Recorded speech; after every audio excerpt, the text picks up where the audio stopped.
group of YSEALI Academic Fellowship alumni from the Spring 2025 cohort. They recently returned from the arranging 5-week exchange in the US, and we eager to hear about their journeys.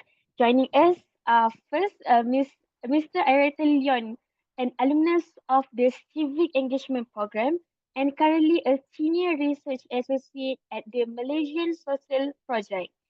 Next, we have Miss Ina Sofia Adam, an alumna of the Society and Governance Program and a program coordinator at King's University College. Next, we have Mr. Norman Nielsen, an alumnus of the Natural Resources Program and a final year MBBS student at Management and Science University MSU. And finally, we have Mr. Ambimanyu Sivasangka, an alumnus of the Innovation and Entrepreneurship Program and a computer science graduate from the Multimedia University MME. A huge welcome to all our panelists. We're truly privileged to have such a diverse and inspiring group with us today. Now, before we dive into the fascinating insight, let's capture this moment. We have like some sort of conversation for the first session. Before we jump to first session, we love everyone to turn on the cameras if you're comfortable and give us a big smile for a quick group photo. Maybe Miss Kelly, can you help me to capture the photography session? Yeah, sure. Okay. So everyone, if let's say you're ready, you just can like give a thumbs up reaction. Okay. All right, so there will be altogether 3 pages. We start from page 1. 1, 2, 3. Hang in there. Don't chat first. Please don't comment anything first.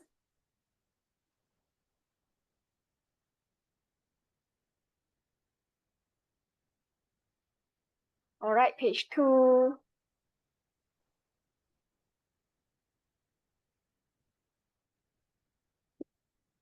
All right, last page. All right, done.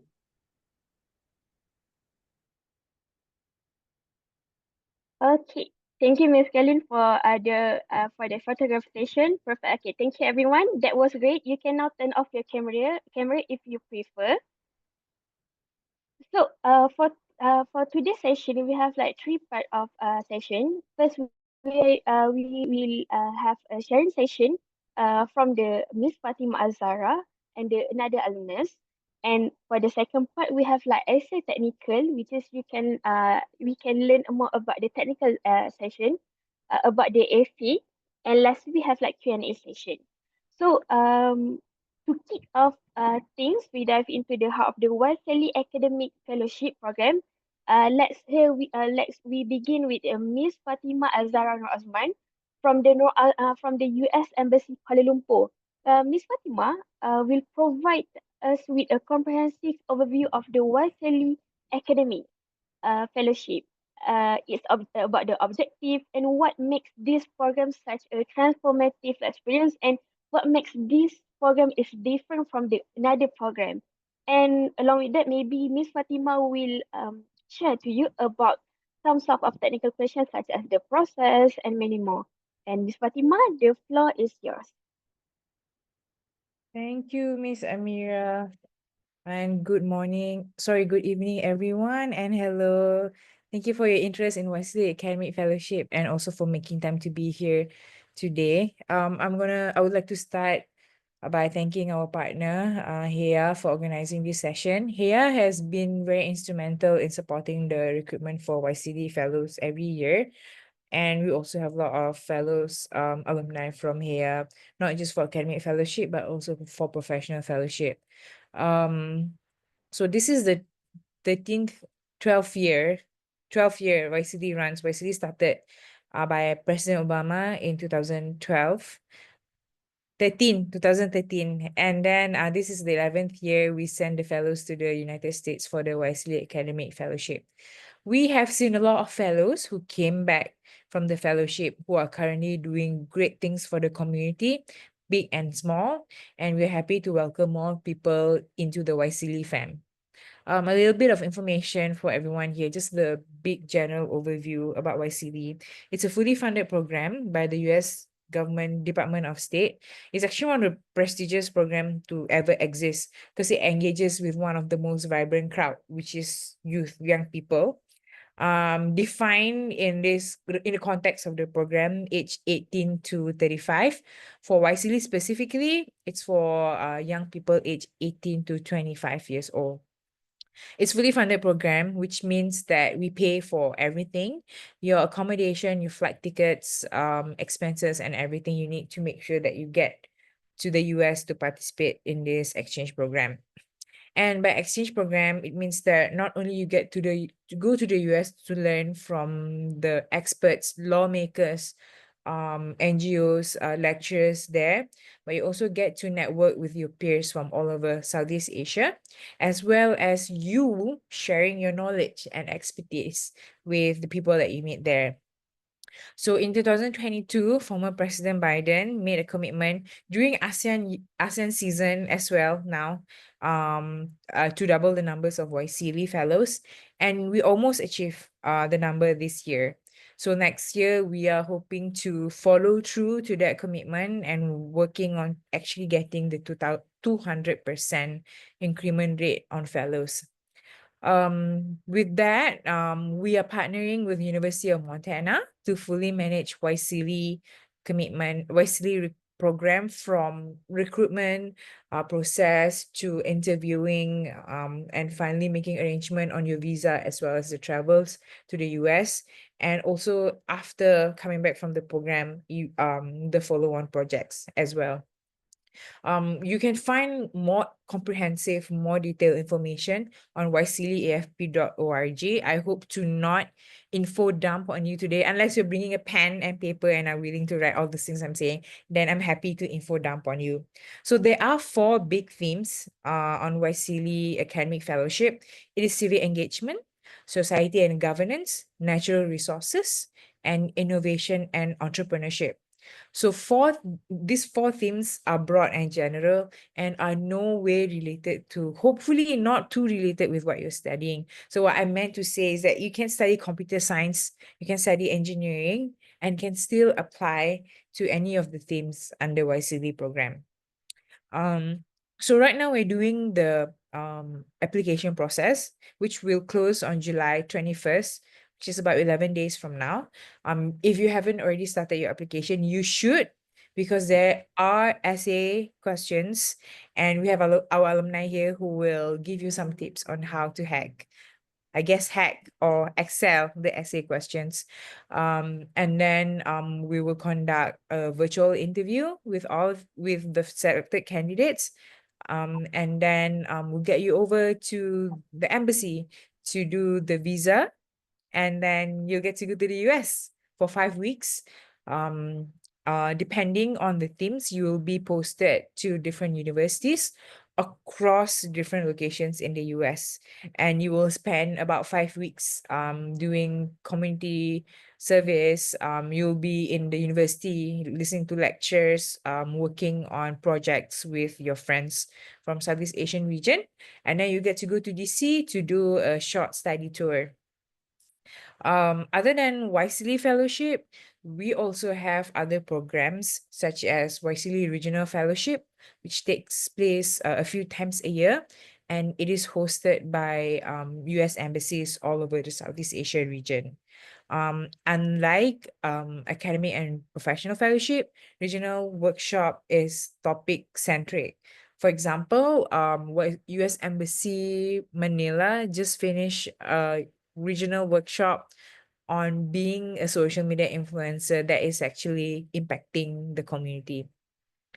Other than regional workshop, we also have YSEALI Seeds for the Future, which gives grant up to until $15,000 for a group of young people who are eager to make changes in their community. So all these different programs we all share on our social media. So if you haven't followed yet, you can follow US Embassy KL or YSEALI_official.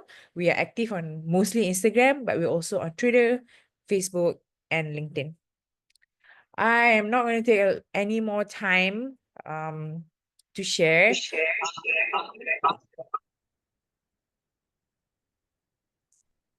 Okay. All right, they're muted. I'm not going to take any more longer time to share about the nitty-gritty of the application. But when you are going through the application, please make sure that you are eligible, which means that you are between the age of 18 to 25. You are residing in one of the 11 Southeast Asian countries. You are a citizen of one of the 11 Southeast Asian countries. You are an undergraduate student, or you just graduated no longer than 4 years. And most importantly, you are excited and eager to go to the US to learn and then come back and apply what you have learned in your community initiative. I think that's it for me. We have our alumni here who just came back recently. I think about 2 months. They just came back 2 months. They're still jet lag at this point. Who are here to share about their experience. So I'm going to hand over the floor back to Miss Nur Amira. Thank you. Thank you so much, Miss Fatima, for the insightful overview, for the clarification about what the YSEALI Fellowship program is. And it's clear that actually the YSEALI Academic Fellowship is a huge opportunity to use to grab as soon as they can.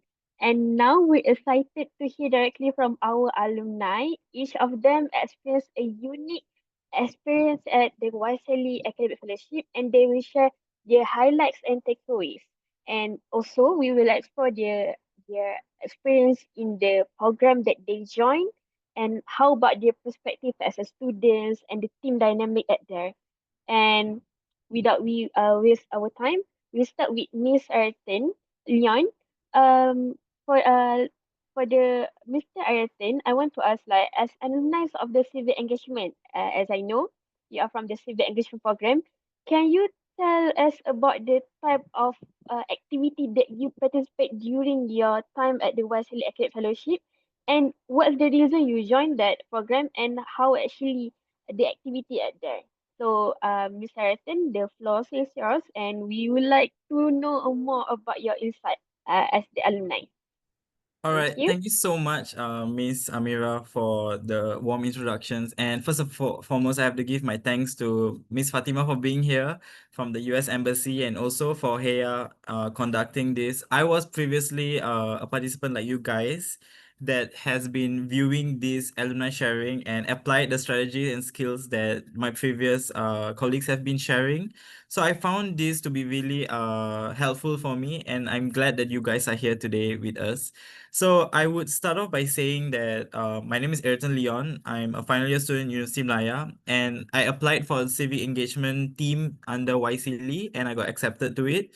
And I was hosted by Northern Arizona University, that is one of the host universities of this engagement. So where NAU is located at is at San Francisco, base of San Francisco Peaks, and this is a very much important site that's it's between the interests of national, federal government, state government, also tribal government. So civic engagement in this sense means that we were much dealing with tribal governments in this area, which is the Native Americans. And you can see parallels of it in our country, where you look at the indigenous people and Orang Asli. But in America, they were very much sovereign, and they self-govern themselves. So my position in the civic engagement route was very much to look at how Native Americans govern themselves, how do we engage with these kind of communities, and very much learning on the strategies that they use to govern themselves and engage with others.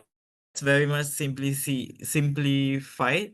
But the types of activity that we did was very much fun, I would say. I was very unlike you guys that didn't know much about what NAU offered at the time. But when I went there, it was very much different from what I've expected. Let me give you an example. So one, we had lectures, we had community dinners where we engaged with the local staff, the faculty, and also students of the Northern Arizona University, where we had conversations like family, friends, politics, and even what drives you forward. And then aside from lectures, we also went to volunteering events where we volunteered at the Picture Canyon. So Picture Canyon is a place where is very much sacred and very much important to Native Americans, and you could see sightings. So in history we learn about the Paleolithic people from prehistory era, and these are the people that was there at the time, and you could see like sightings of their writings and drawings on the rocks that was very much preserved.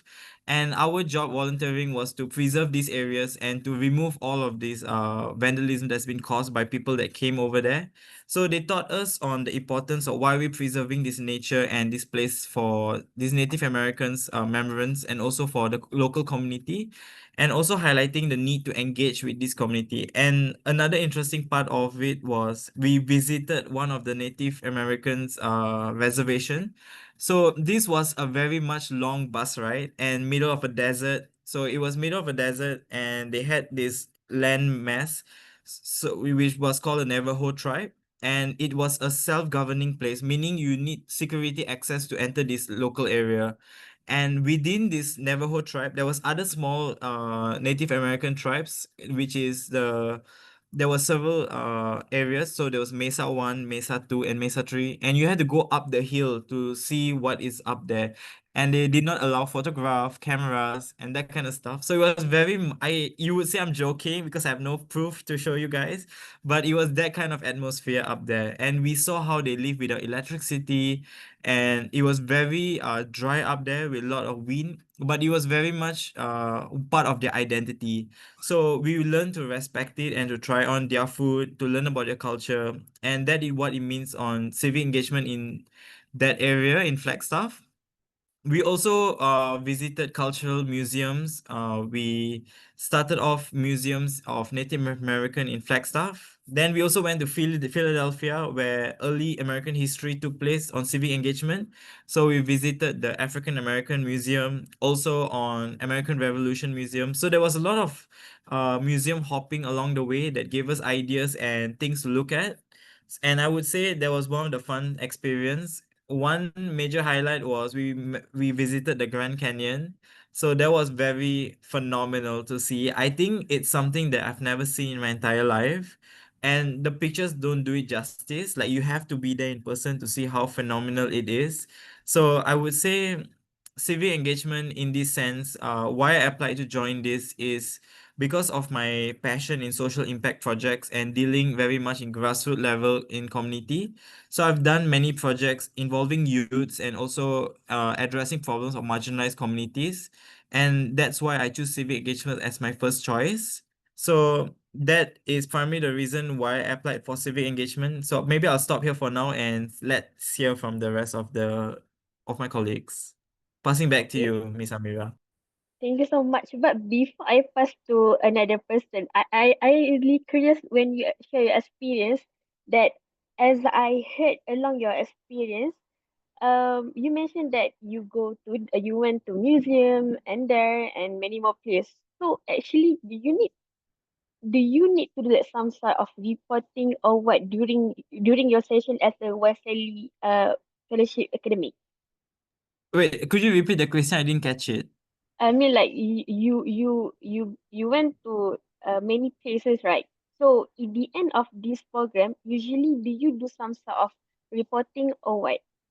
Or you just like Oh some? yes. Oh, okay, Thank you okay. for that question. So they early on mentioned to us in this 5 week that we will have several places to visit. So the first one was Flagstaff, where NEU was held, and it's a tourist small city. So we saw how was it like in the community, and then we went to Philly, which is a larger city, to just do a comparison where we see issues, community societal issues like homelessness and also people not having access to certain things. So we saw these differences in it. And each week we had this feedback session and liaison committee where we sort of come together to share our reflections and feedback. And it was very much dealt in a very casual manner. So it allowed us to think about what we have learned And one of the things my friends over in NAU always mention is how can we draw this experience back to Malaysia or in other parts of Southeast Asia? So I would say one is observation of what we are learning. Second is having these communications with everyone of why these things happen. Is it the lack of access to fundamental rights, or is it like they don't have proper education to allow them to live in a better condition? And also bringing it back to Malaysia to see how is it different in Malaysia and versus in USA. So I would say that was how we reported. There was no formal homework on what we were doing, but it was more on conversational basis. Okay, thank you so much, Eric and Lian, for your sharing session. So just now we listened the oh, there's a Q&A session. Okay, for Q&A session later on, from the Zain, how long is the in-person program in the US? I think for this question we can recap back in the end of our session. So please bear with us. And for the next person, we will listen from Miss Ines. You're up next as alumni of the Society and Governance program, which is much different from Mr. Aratem from the civic engagement program. Could you share what actually society governance and what makes a different from the civic engagement program? And maybe if let's say you have like memorable experience during your journey at there, we will love to share. And right now, Miss Ines, the floor is yours. Thank you. All right. Thank you. Thank you, Miss Amira, for the very interesting question. Before that, also thank you to Heya for organizing this event, and thank you everyone for being here. So the question being, how is society and governance, the theme that I did was different from civic engagement, and also what are the things that we do along the program on this theme, and also some of the memorable experiences. So about the society and governance, what it actually is essentially it explores the policy making part on national level in the US. So in terms of how the government in the US makes its policies. And in the US, they have three different branches of government, being judicial, executive, and legislative. So we learn more about the different branches of the government and how they make up the government, and how they, in terms of policies, what are the role of each of these different branches of governments.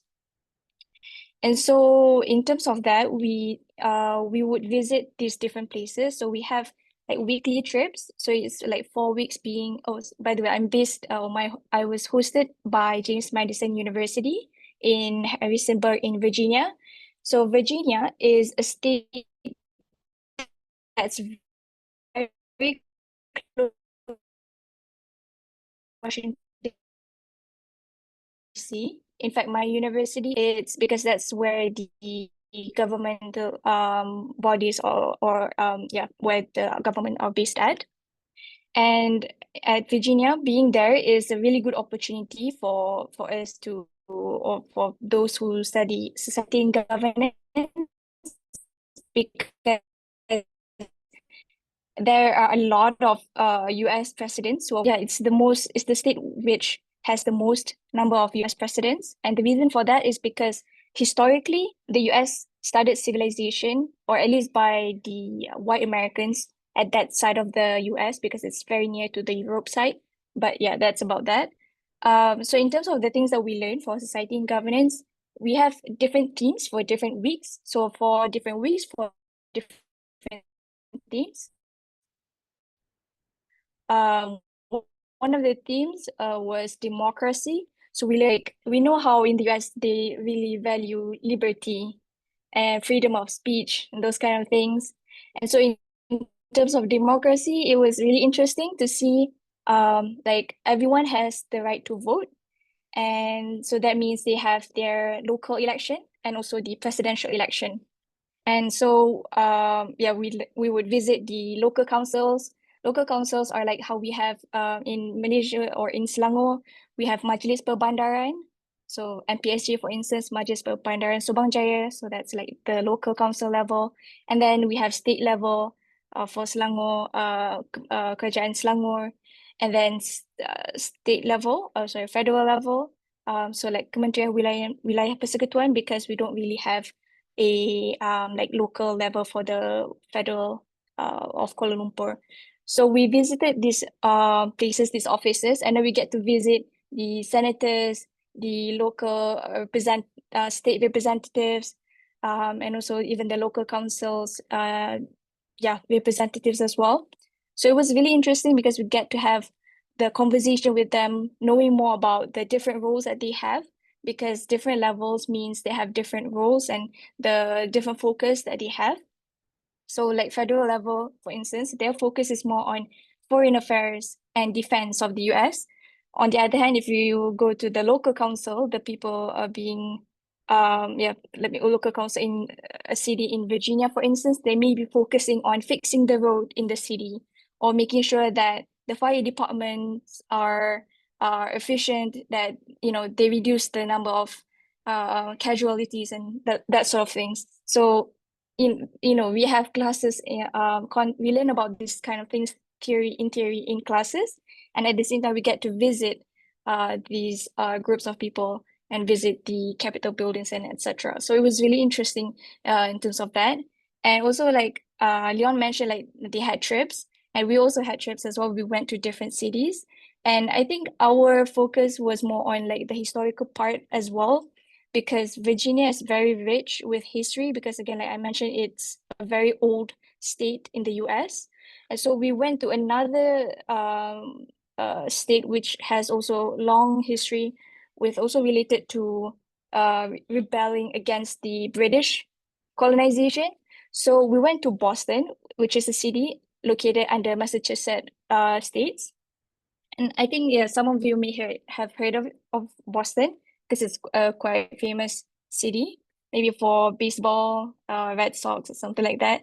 But actually, Boston is actually if you have heard, they have Boston's Tea Party, which is it's not like a tea party like for social, but it's actually a movement to rebel against the British colonization, because uh, at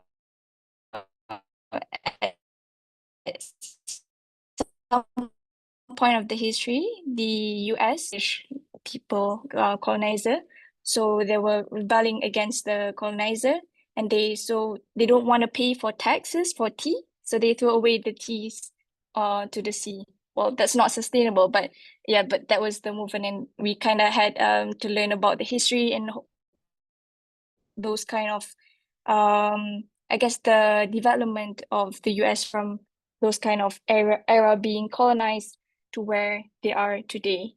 So those are the kind of things. Okay, I don't know, I can't turn on my video, but yeah, so I think that's a bit of the sharing of my part. So I'll pass to the next. Oh, okay. Thank you, Miss Ines, for your sharing session. Um, okay. So next we will follow by Mr. Norman, as alumni of the Natural Resources Program. What your highlight from the program? And also, actually, we are particularly interested in hearing about your learning in uh, youth engagement, or like maybe relatable with environmental activity during your program. And maybe you can share the differences between Malaysia environment and US activity environment to handle the issues of natural resources. So maybe you can share, and the floor is yours. All right. First of all, thank you so much, Miss Amira, and also thanks, Thea, for coordinating this program, actually. So, as mentioned, my name is Norman Nielsen, and currently I'm in my final year medical student in MSU, and I went to University of Montana in Missoula for 5 weeks under the themes of natural resources. Come again?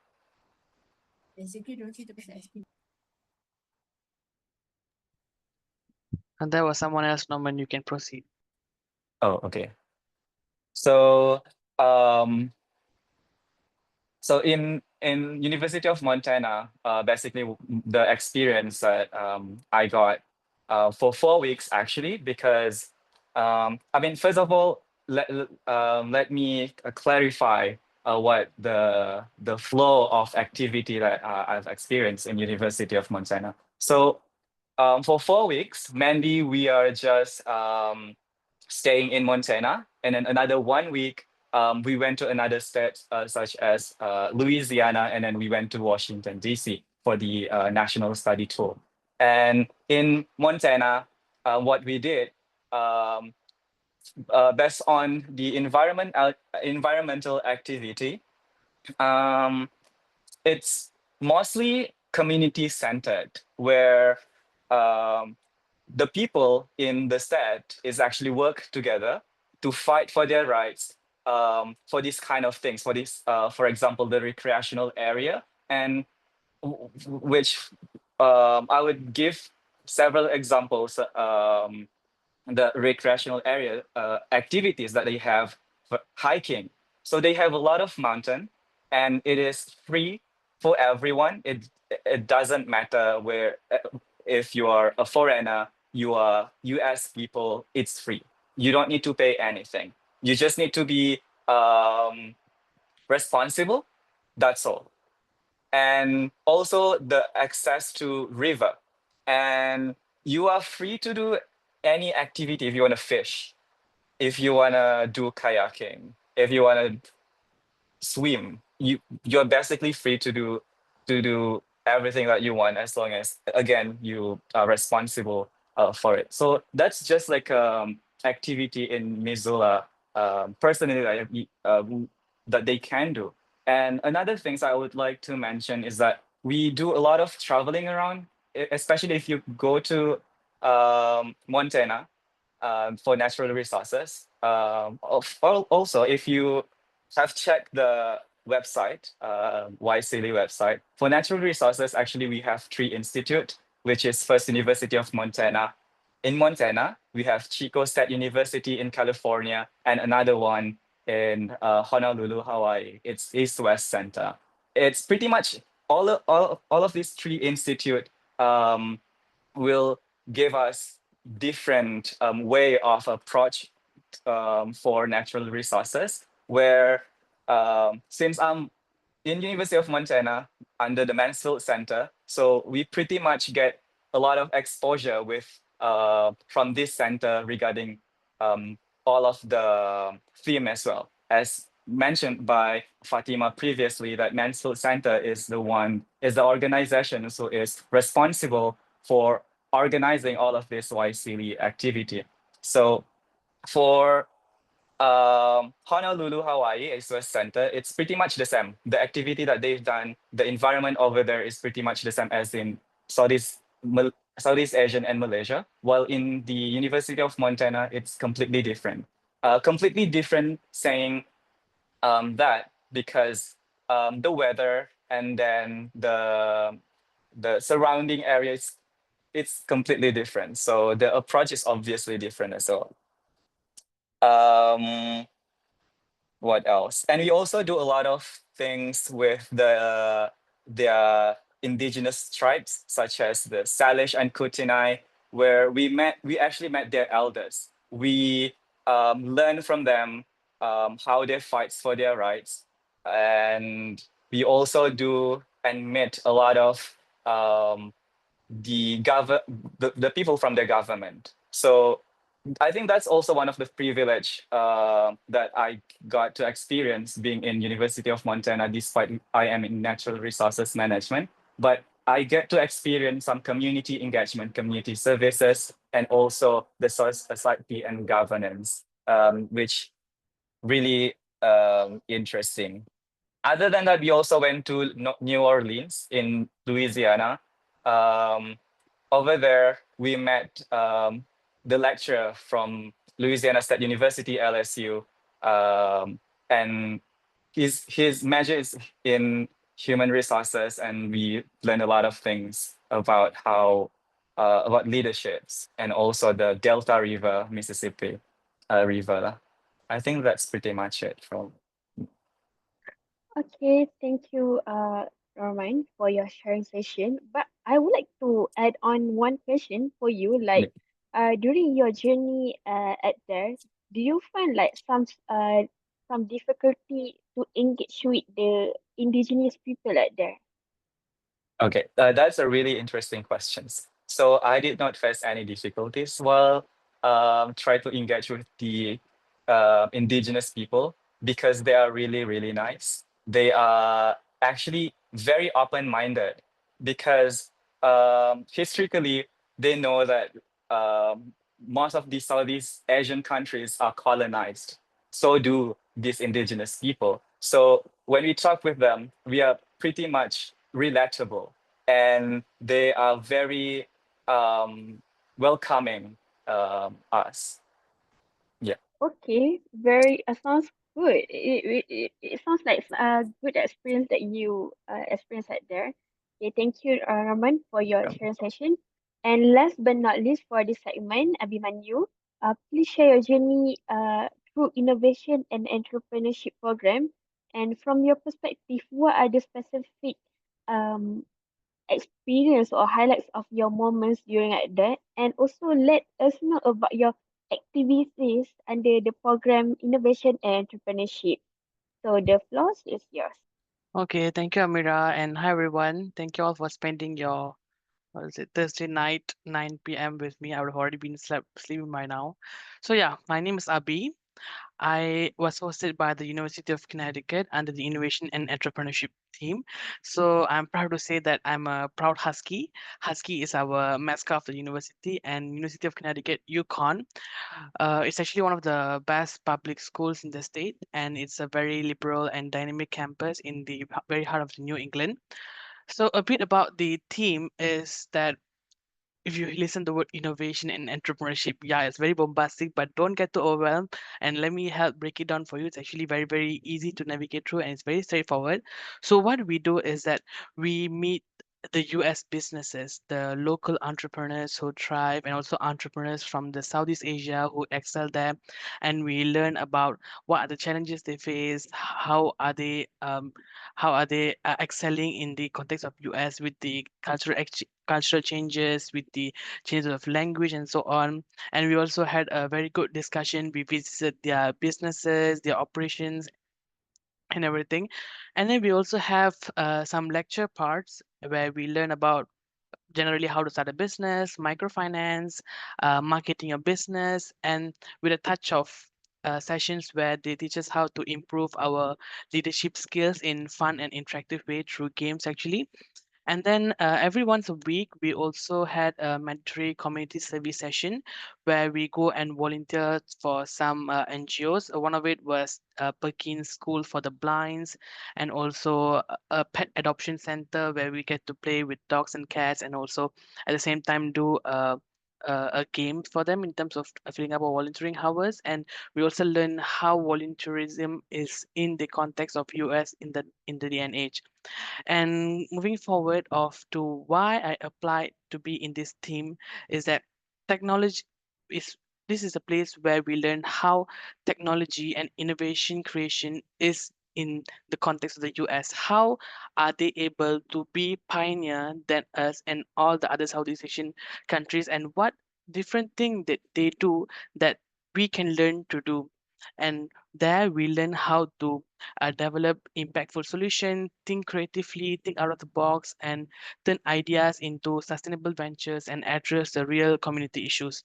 And my passion project was mainly related to the digital literacy and using social media safely. And during the 5 weeks, we had a slot where we have to develop a group project from the beginning of the 1 week, and we created a game for the teens to develop critical thinking in identifying fake news and misinformation, to identify whether it's AI or not AI. So this is the kind of exciting things that you will be working on if you're selected, but it's totally depend on where you're coming from. So me and my teammates, we had this passion for digital literacy issue in the South Asian context. So we picked this idea, and those are the academic part. And here comes the fun part.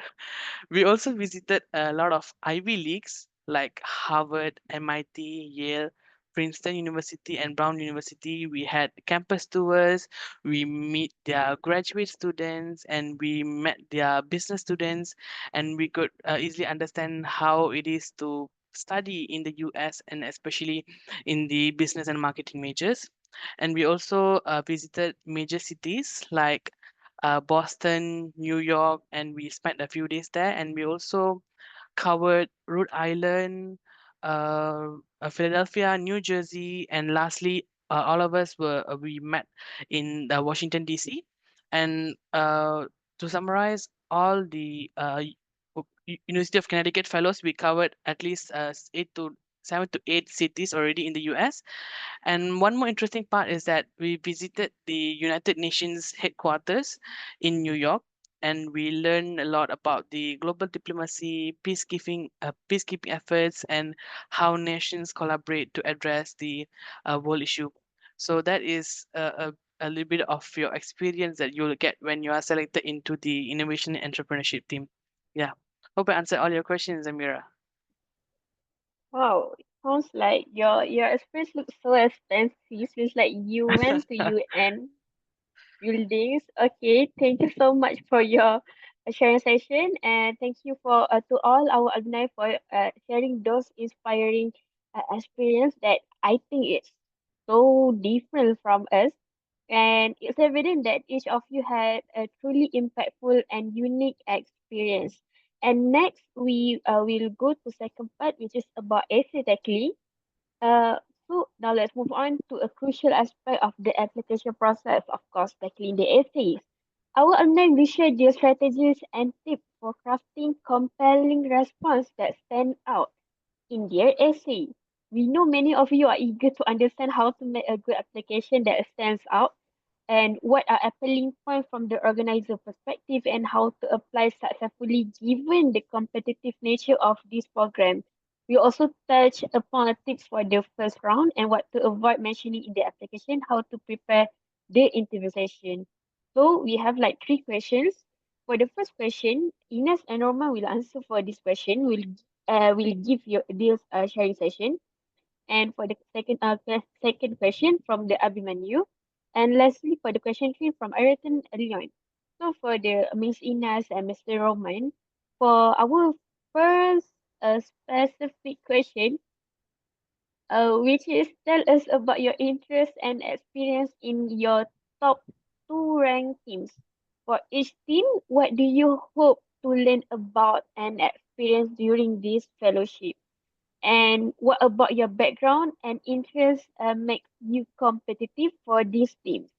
Ines and Roman, we like to hear from both of you and help the audience that that eagerly to participate in YSEALI program about how to answer this kind of questions. So, Ines and Roman, maybe we can start with Ines first.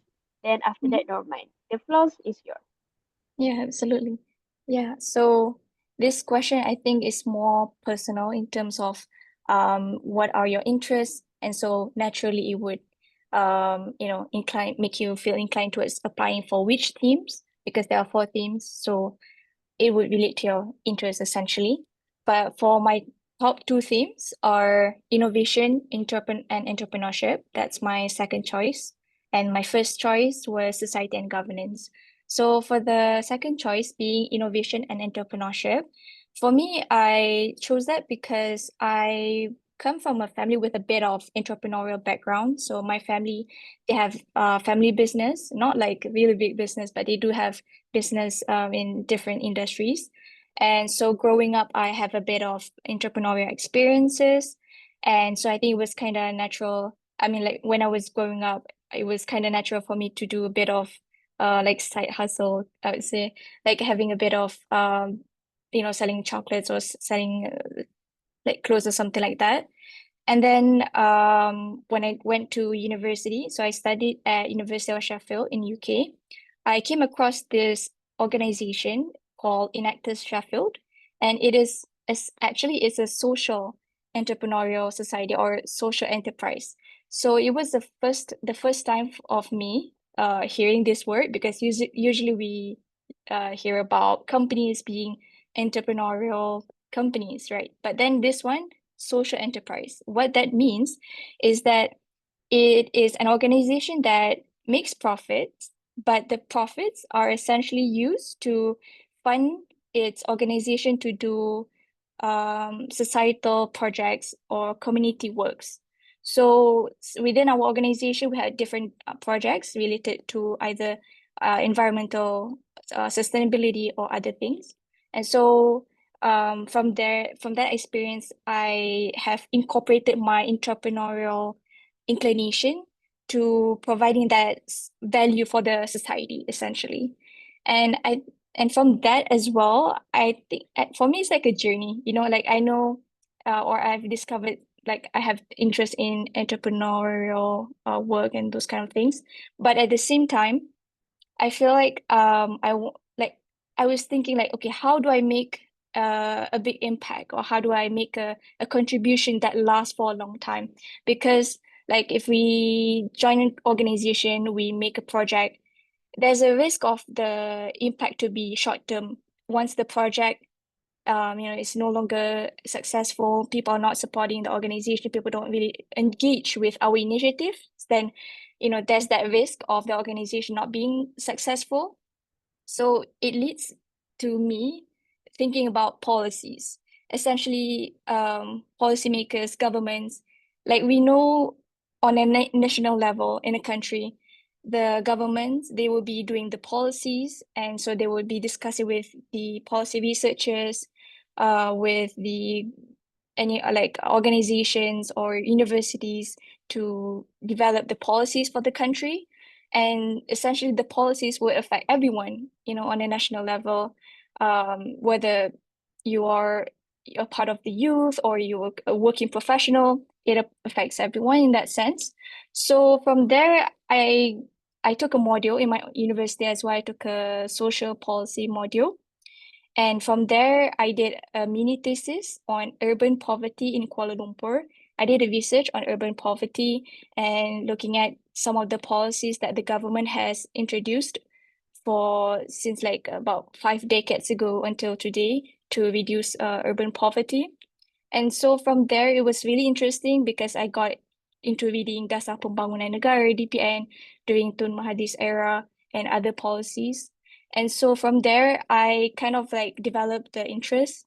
And so in my essay, I was explaining all this kind of like discovering journey, essentially, like how I began from like, like I mentioned, my interest, and then the things that I've learned in university, and then my engagement, my experience. Like I joined several different organizations, whether it's related to like civic engagement or like working with community, like volunteering for Teach for Malaysia, which aspires to end education inequality, or also volunteering for different organizations. So like incorporating all these things, I think would make your essay really personal, because I think that will make you as an applicant really stand out, and also make your essay seems genuine as well.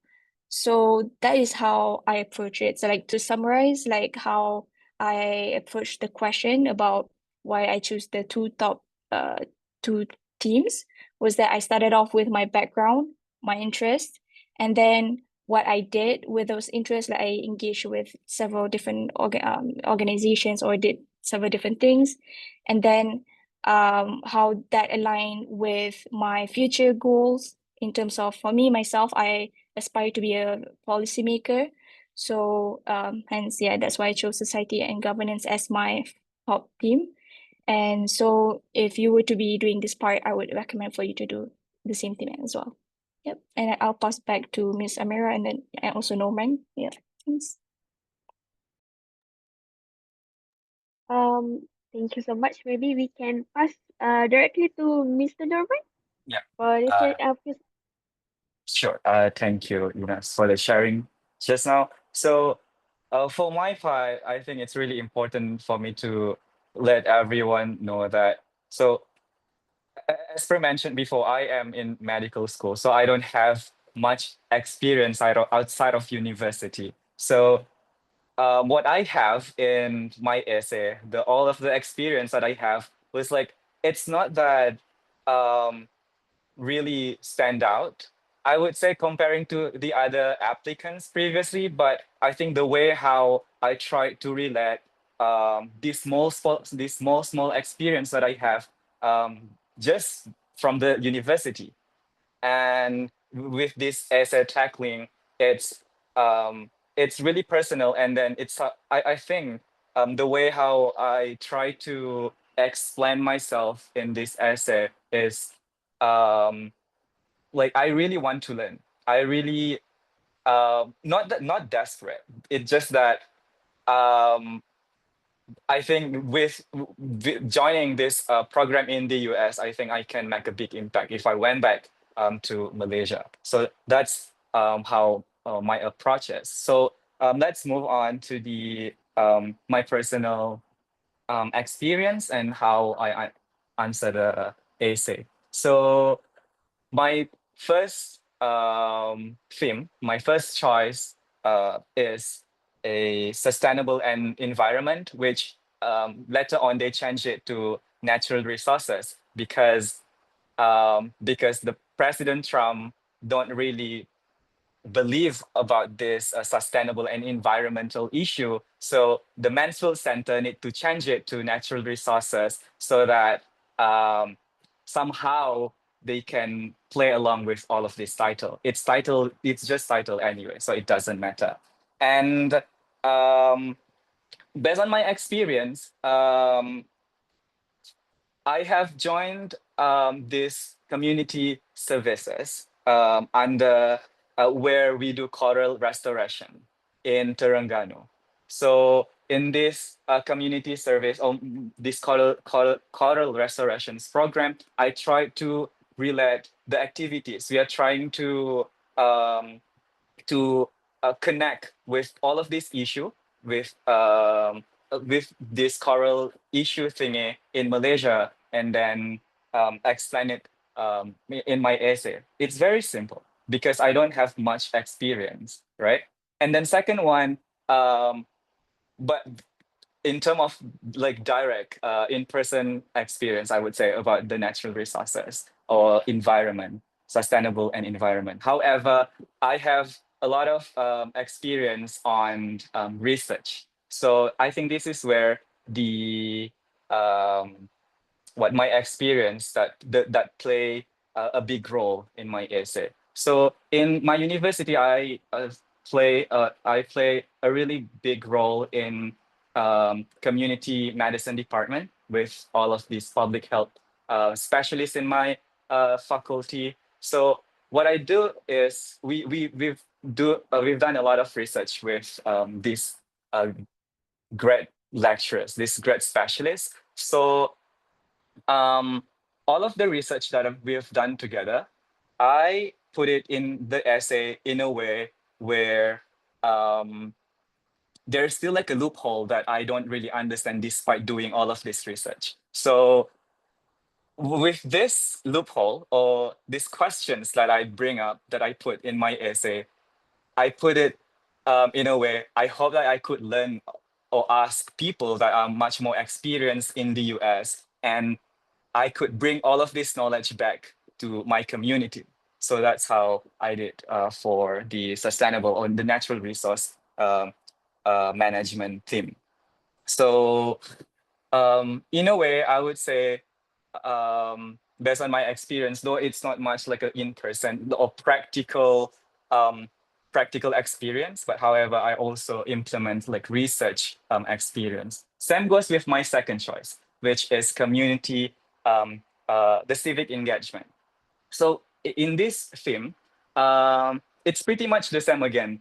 All of the experience that I have is just based on the faculty, the activity that we've done in my course, my major. So during my fourth year, I am the program director for this health intervention program, where we go to this whole old folks homes, people, where we do community services over there, where we will teach them intergenerational learning, where we know these old people and then the current generations are not engaged. They are pretty much there is a border between these two generations. And then our role in that time was try to put a bridge in between these two generations. And um, other than that, again, research. I also do a research regarding these old folks people about their quality of life, and I try to relate all of this activity that we have and then the research that we have done lah. Mm, Also, um, it is really important for you to. I think, as per mentioned by Inas just now, your essay, make it personal, make it specific. Don't make it broad, because it seems, because if you make it really broad, it seems like you don't really know what you want to do. You don't really know what your goal is. Because personally, because I went to University of Montana, I talked directly with the Mansfield Center people, the person who are actually um, do all of this interviewing, and I've made connection with them. So I asked, how do you actually um, choose or actually select all of these participants? And then they said it's simple. As long as um, you're eager, you're eager to learn. The way how you expand yourself is clear. You have a clear goals, what you want. Yeah, it's afterwards they'll just see maybe your luck in during your interview. Yeah, I think that's pretty much all from my side. Thank you. Okay, thank you for both of you, Ines and Norman. I think for this first question, more tackling the authentic of your background, of your experience. I think to tackle about this essay, you need to make sure your background is authentic and personal to your life, and make sure it highlight your experience and your journey and your interest. Okay, then we move to a next for the next question, which is to Abhimanyu Sivasanka. For the second essay question, often into specific experience or challenges. The question is, what is a challenge in your community, country, or the Asian region that you are passionate about addressing? How have you taken initiative or demonstrated leadership to address the issue? This includes specific example of your leadership experience and qualities. And for this question, I think what you advise for applicants to highlight their skills and resilience in their response, and especially when discuss the challenges a leadership initiative. Abhimanyu, please share your thoughts. All right, thank you, Amira, and thank you for the previous two presenters. So I've pasted the question in the chat box for everyone's reference, and I'll be tackling the questions into two part. But before that, I would also like to add on to the previous speakers' suggestions, where choosing the correct themes and making it relevant from our experience, right? But I also noticed that out of all the fellows who got selected, most of them got their first choice. So be very smart on which choice that you pick to be your first choice, because they might be filtering based on your first choices. So even if your expertise is more on second choice, but you want to try a luck on first choice, try not to take that much of risk, because most of us got our first choice, and I think it's safe to assume that it plays a very crucial role in your selection process. So that's that. And let's tackle the second question. So when you apply in the portal later on, right, you'll see all the three questions that we're trying to help you answer, give you tips. And mine's the second, which is talking mainly on what are the challenges that we face in our community, country, or in ASEAN region that we are passionate about addressing, and what have we done for that. So main thing is that, like what Norman and Ina said just now, don't make it too broad. Make it something specific and something that you're actually passionate about, something that you have a little bit of experience, and to show that you have done something to contribute impact, and something where you'll be able to give impact after you're back from the US. Like Roman mentioned, like you have to show what you're willing to learn and to improve yourself in that subject matter, and what kind of impact that you can make when you're back. So for example, right, I think if I give a background of my background and my passion project, then you guys would be able to understand better on how I actually nail down this part of question. So I come from IT background, and previously I have participated in a few projects and few competitions which focuses on misinformation, spread of fake news in the country, and how people don't use social media and the technology safely, how easily people get scammed, how easily it is to manipulate online image, online content, how easily it is to deceive by the fake news and misinformation. So I put that, I took that idea and took that passion and make it into a challenges that we face in the country and also in the ASEAN context. And of course, it is a major challenge. So if you see that I chose something that is very not too broad, like I didn't say like, okay, digital literacy, or I didn't say like technology usage, but I make it quite specific that people can easily understand, and also support it with what I have done in the past. So when you choose one, try to make it not too broad and make it specific. You use your 5W1H to detail out your problem statement. Like for example, Norman, he went to natural resources, basically sustainable environment, right? But his problem statement was more to saving corals in Trangano, corals restoration. So you see how uh, when we are a bit more specific, our problem statement is clear. Okay, and someone also asked in the chat box just now. I'm going to answer it here, where it if it is allowed and if it is advised to add a little bit of that statistics in answering some of the questions, I would say yes, but we do have to make it personal also. So you get very limited amount of words, right? I think you only get 200 words per question. So when you're entering the statistics part, if you want to answer like according to the United Nations Health Commission, this is the case is happening right now. So try to simplify it. In my country, this is the case. This is the number that people are affected. Blah blah blah blah blah. That's it. Don't need to be too broad, because the statistics, people know the issue is happening. Everyone is aware of the current situation, and people do know. But people just want to see what you're going to do to that problem. Okay, and also when you want to explain, try to make the problem more broad and not just within Malaysia. I think it is a similar case if you like simply Google, for example, my case, right?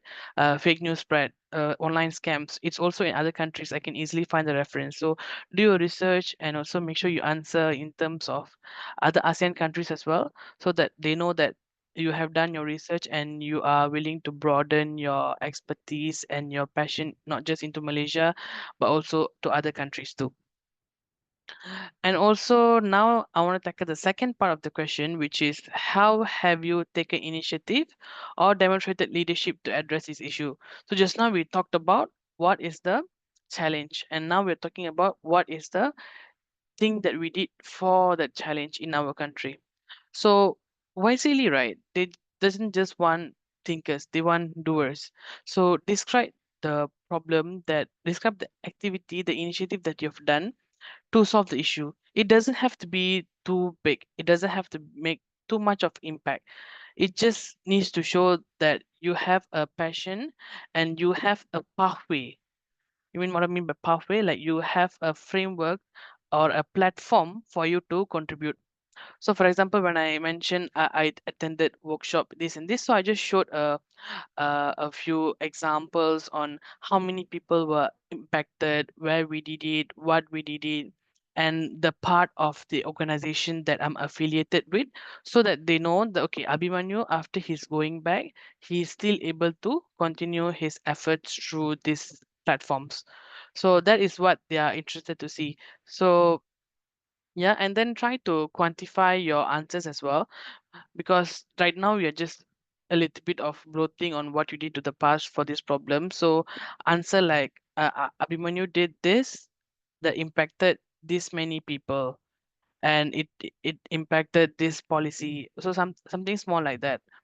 And also, to be give an example, I could say like, okay, I have done this social media campaign, and this is the number of followers that we got. This is the attraction that we got in this many of month, and how many people this benefited. So this is how you quantify your answers. And when it comes to the platform that I mentioned, right? You don't need to be part of a fancy organization, or you don't need to have like a very fancy title like director of this choral retrieve program, president of this club. No, you just need to show moments where you have influenced others to solve the problem that you are also trying to solve, and just a simple proof of you taking initiative. Even a participation in such program could mean a lot because it shows that you care. You just have, end of the day, you just have to show that you care in those problems, that it can be very big or your contribution may be very small, but the passion needs to be there. So I see that I use the word passion a lot, but it is actually the keyword that you need to be hanging on, because it is very personal, and they're going to be checking. They're literally, you're going to use this essay to understand what kind of a person you are, how much of an impact that you want to make after you're back from US. and and yeah, so to summarize, be specific, be real, be you, whatever they say just now, and show how you act on your passions, and always connect your story back to the leadership values and the bigger ASEAN picture. I think that summarize it. And just now, I saw a few questions. It's okay, lah, I'll tackle that later. Yeah, that's about it. Thank you, everyone. And not end yet. Thank you, guys. I'll come back later. Okay, thank you. And excellent advice from Abhimanyu. It's clear that demonstrating problem solving skills and providing concrete examples are crucial. Last, finally, Mr. Araton, you'll be sharing a presentation related to the third AC question. This question often asks about future plans or how the fellowship will contribute to the community.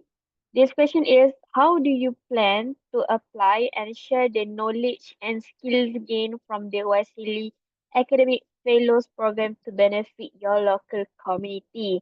And Mr. Ayrton already prepared the slide, and I hope that everyone could, more focus on this last question. And without we waste our time, Mr. Ayrton, please share your slides and insight. All right. Thank you so much, Miss Amira. Is my slides able to be seen by everyone? A little thumbs up would help. Yes. Okay, looks like that's okay. So I think my other colleagues have presented a really good, compelling case on how you should write your essays. And I think they can speak from experience, but unfortunately, my essay question is a little different from what we had last year. So last year focused more on cross-cultural collaboration, and how I answered it was tackling into how different perspective and expertise can actually benefit reaching a common goal.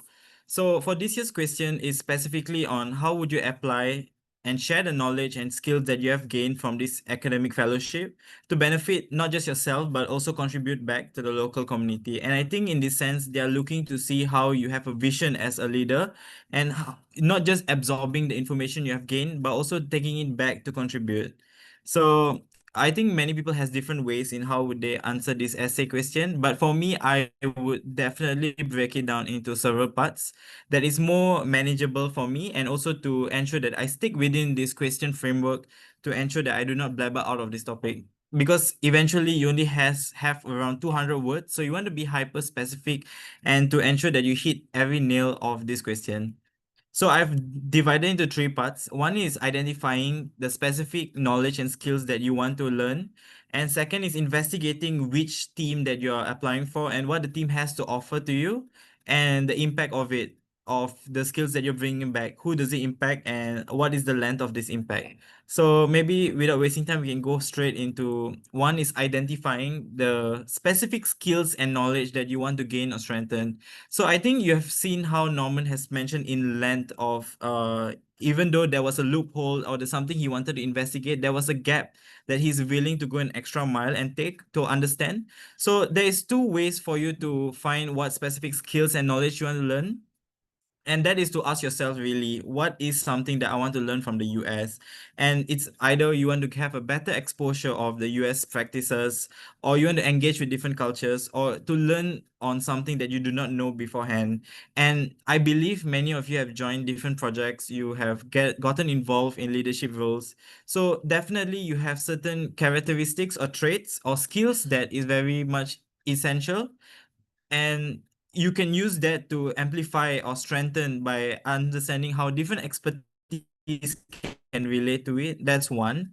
Second way is you could see the gaps that you have as a leader that or you don't have, and you would like to learn from better practices to adapt to it, whether it's on strengthening your stakeholder engagement strategies, on power mapping, that kind of thing. So being very specific on what are the skills and stating upfront on the skills and knowledge that you would like to learn is very important for me.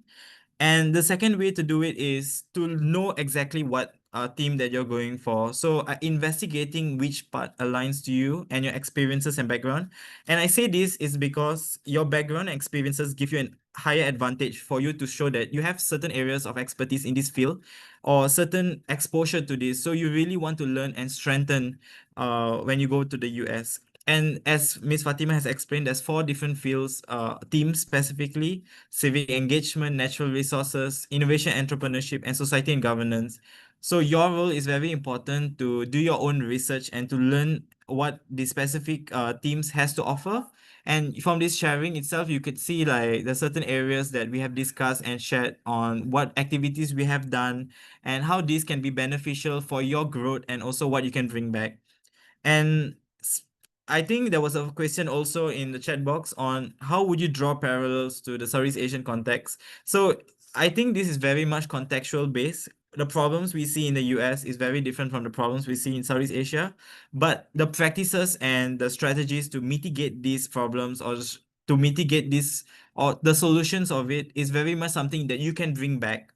So I would say changing it in that way or seeing how you can bring back things that you have learned would be an added advantage. And the third way is to relate it to the impact. So the skills and knowledge you have been sent to the US to learn is not just for yourself, but it's for you to bring back and contribute to your community. And when I say community, it's not just you have to be specific on who are the beneficiaries of your impact. It can be marginalized youths, single mothers, but it's also the organization that you're in, for example, or it can be you contributing to the YSEALI leaders engagement and strengthening different type of strategies. And I think one thing many of us did not mention is when we were sent to the US, we were made to form groups with other YSEALI fellows on a common interest to work on an action plan. And this action plan is very much a project that we work on to identify a solution that is an issue to Southeast Asia.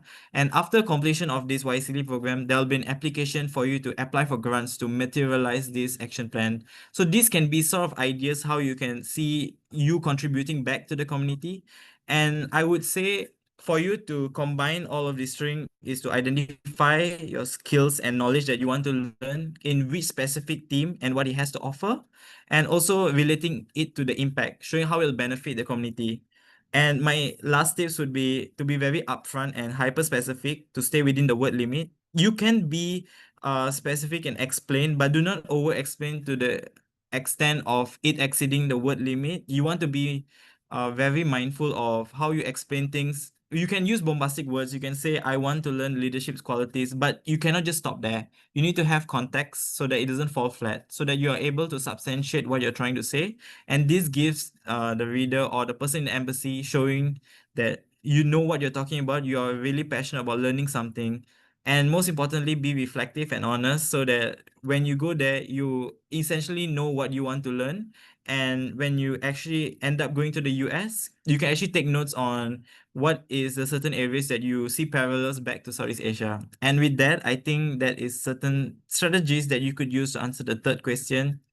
And best of luck in your applications. I know it's not the end, we have Q&A session, but if you ever need someone to see your essays or needs further clarification, feel free to hit me up on social media and I'll be very happy to, or any of the colleagues here will be very happy to assist you.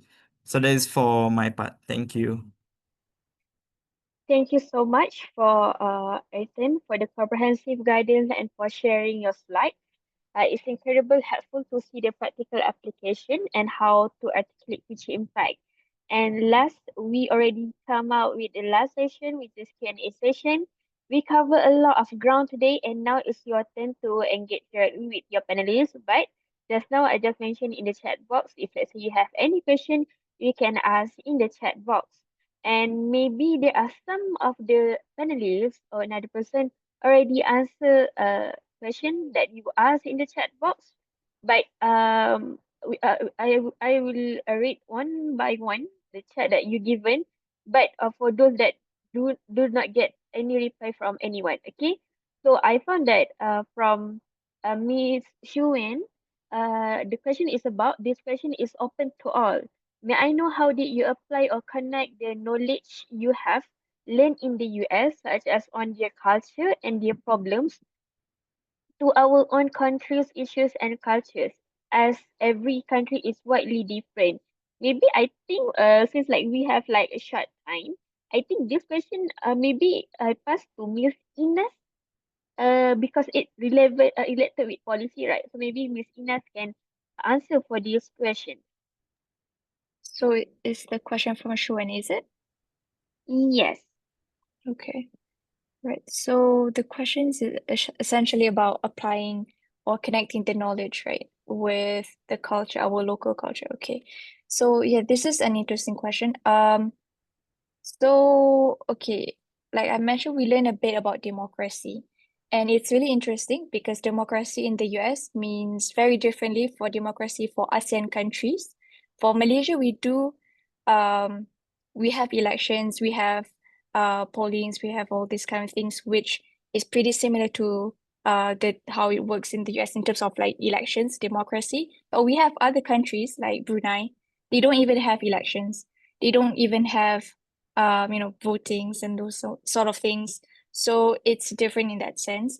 So in terms of that, how I usually navigate through the discrepancies between what I learn from the US culture and the things that they do with the local context is I would do research on how it works in the US and try to have an understanding of why is it like that? Like historically, why is it like that?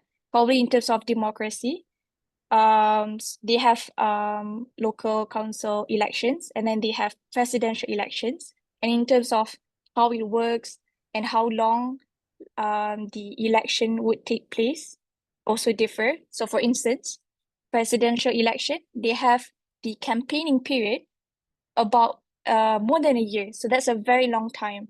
The reason for that is because like they would have to travel to all the, well, not all, but a lot of the different states for them to get the votes and etc. So in terms of in our Malaysia context, democracy, yes, we want everyone to have the rights to vote and have the informed knowledge about what are the manifestos from all the political parties and the leaders, right? But because we are a smaller country, that means we don't need a year to do the manifesto. We don't need a lot of resources to do the political campaigns because in the US, they have used to up to $200 million for campaigns. Here, we don't need that. So yeah, try to get more understanding of how different it is in the US and in Malaysia, and then find ways, look at the good things that can be learned from the US. But if it's not essentially, it may not work with our culture or with our demographics, then probably try to find a way that we can better suit or personalize it to Malaysia context. Yeah, I hope that helps. Okay, thank you, Miss Ines. I think right now I'm so sorry for the waste of the time, but we take this last question from the Chen. Uh, he asked about the application from him, which is recent visa restriction that has been imposed. Malaysians are not banned, but visa is required even for an exchange program. Will selected fellowship applicants have to face any challenges upon requiring J1 visa, if I'm not mistaken? Is it possible the applicants could have the chance to deport it? Wow. Okay, for the second question from the case, how do we choose the correct team that is suitable to our passion, considering each team has its own pros and cons? And is speaking Spanish would be advantage because English Spanish is widely spoken for daily conversation. And I think that's it for the Q&A session. But I think this question maybe any of alumni can answer the questions. But if let's say another another one, is there any audience that want to ask? You can directly DM the alumni. Okay. So maybe the alumni can answer the question from the kitchen. Yeah, sure. So y'all, the rest you can just top up. So first question with the visa restrictions, if you get selected to the program and if they issue the visa, you don't have to worry because you won't be deported. You'll be taking care of the U.S. government because end of the day, this is a US government project, and they will make sure that you have all the resources that you need when you are in public or throughout the 5 weeks in the program. So, for example, what UConn did, and I believe for others too, think it's a mandate from University of Montana that they printed a paper, a small paper, which says that I am Abhimanyu and I am part of this program, and this is a program by the US, the United States Department. And if you have any question, you can contact this person, which is a US contact personnel.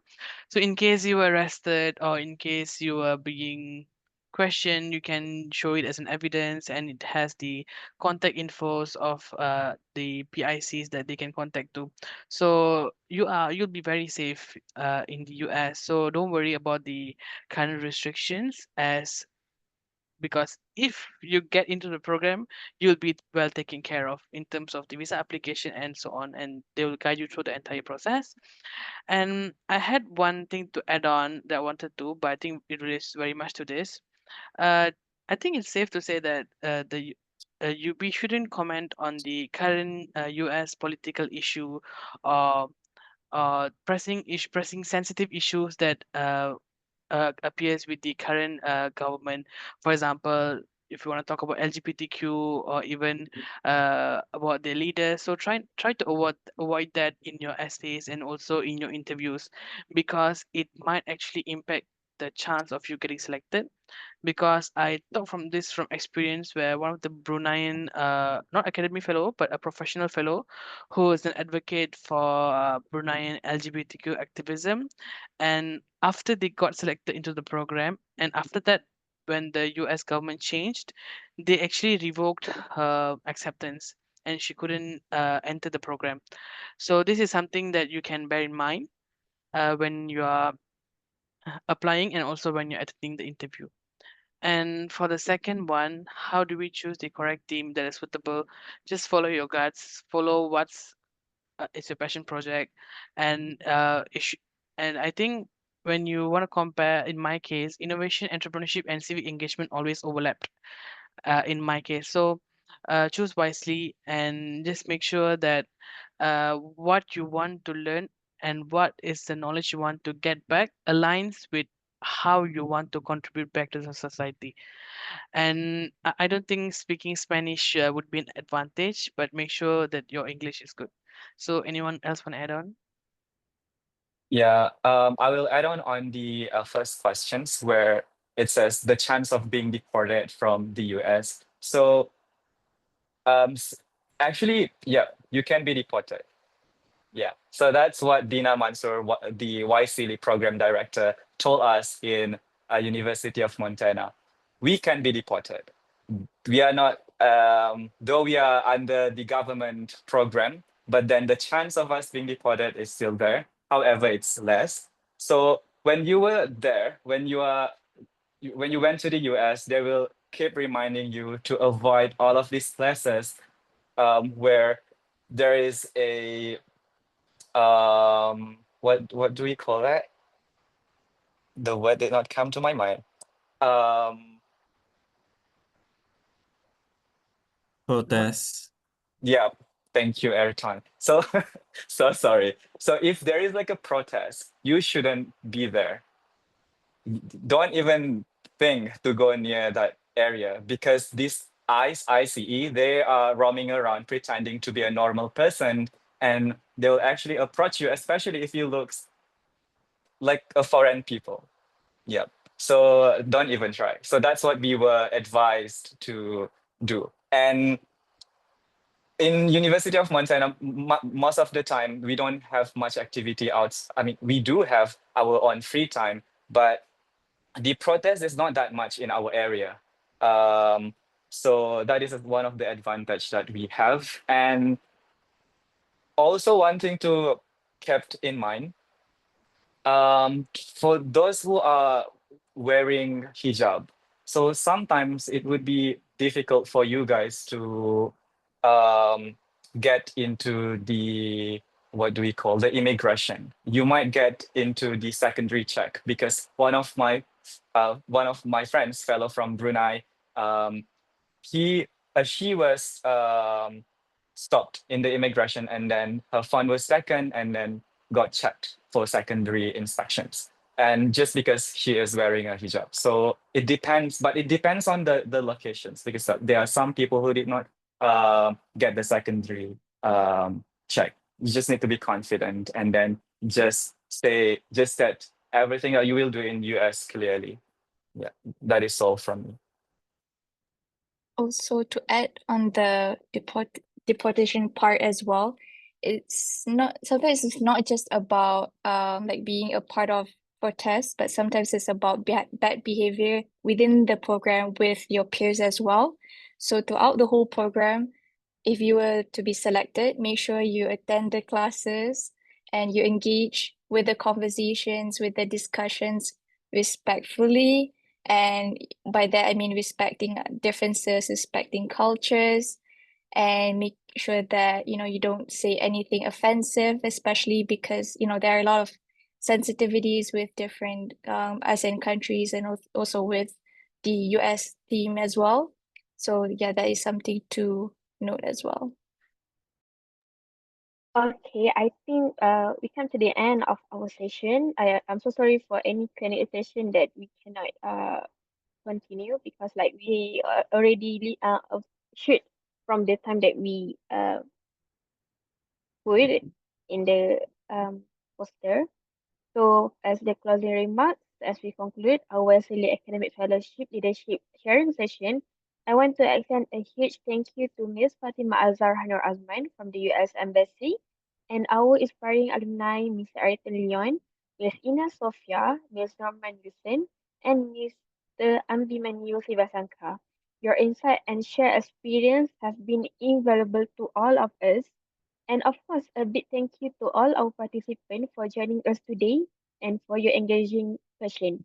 We hope this session has provided you with a clearer understanding of the YSEALI Academic Fellowship and inspired you to take the next step in your leadership journey. For more information on the YSEALI Academic Fellowship, please visit the official YSEALI website or contact the US Embassy Kuala Lumpur, or maybe you can ask our lineup alumni. We wish you all the best in your future endeavors, and we hope to see you thriving as future YSEALI leaders. Have a wonderful evening. Thank you so much, everyone. Thank you. Thank you guys if you want to connect with us. Thank Feel you, free. everyone. Have a good day and all the best. Hope everyone enjoyed the session.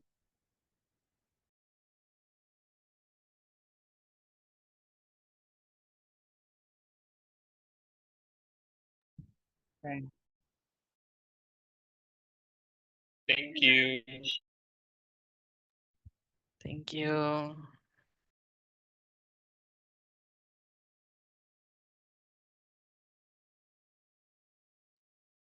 Thanks everyone. I will end the session right now. Thank you. Bye bye. Bye bye.